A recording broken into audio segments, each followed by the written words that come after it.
Good day, everyone. For today's session, I will be discussing the principles of food safety and sanitation.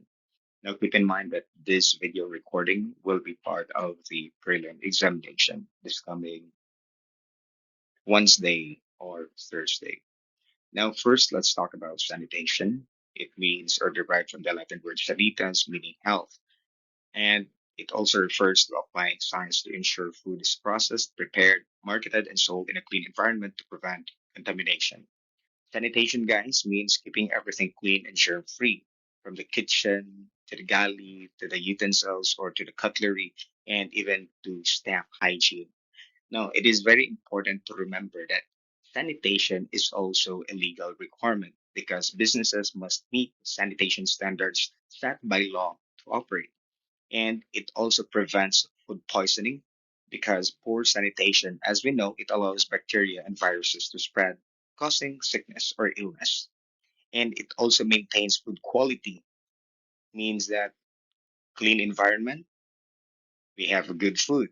Clean environment preserve taste, texture, and freshness. And it also protects your brand or it also protects the name, the image of the business.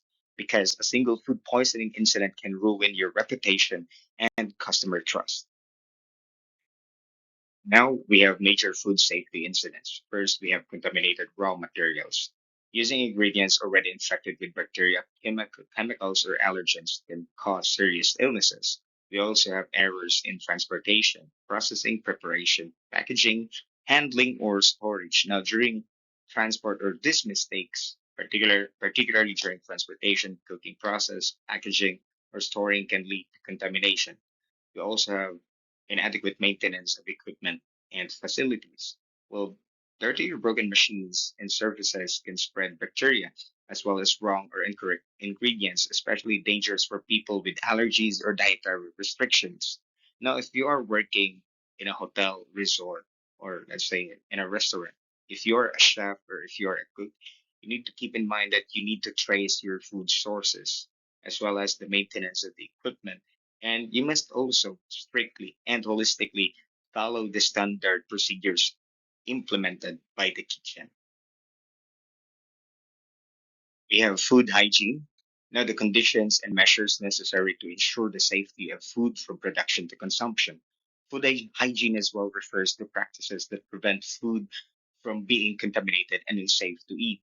This includes personal hygiene, like clean uniforms and washing hands, clean kitchen and tools, safe handling during preparation and service. Take note as well that poor hygiene is equivalent to higher risk of foodborne illness.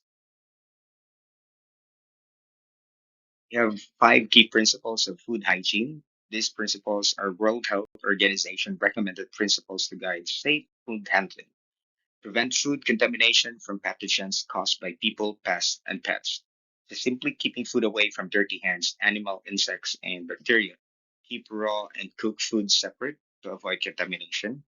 We have cooked food according to the desired length of time and temperature to kill pathogens. Store food at the proper temperature. Simply keeping foods cold below 5 degrees and hot foods hot above 60 degrees. Use safe water and cook materials. Always wash vegetables and clean your hands using filtered or potable water.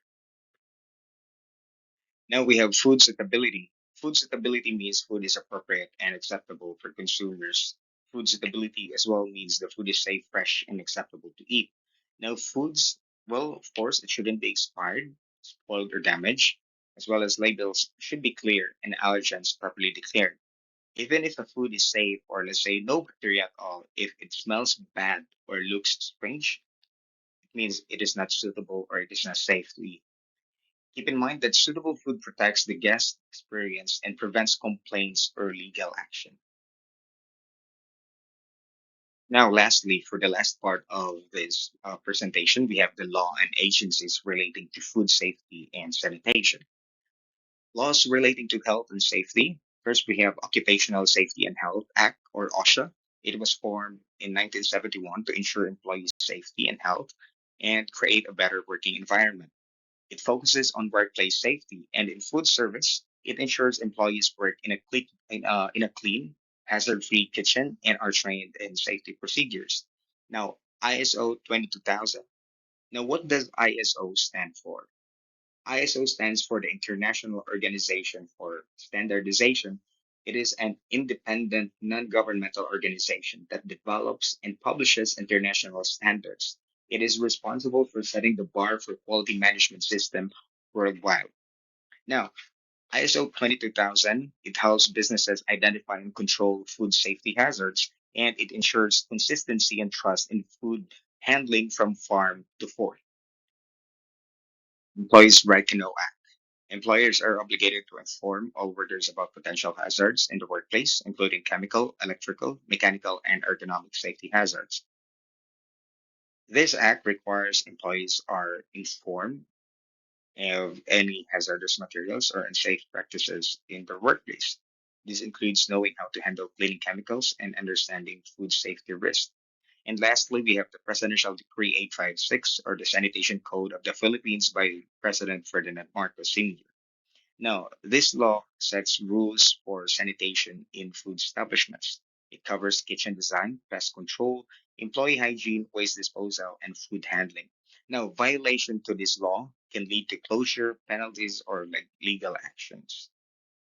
That would be all for this session. Again, take note, this presentation, this video recording will be part for the upcoming prelim examination.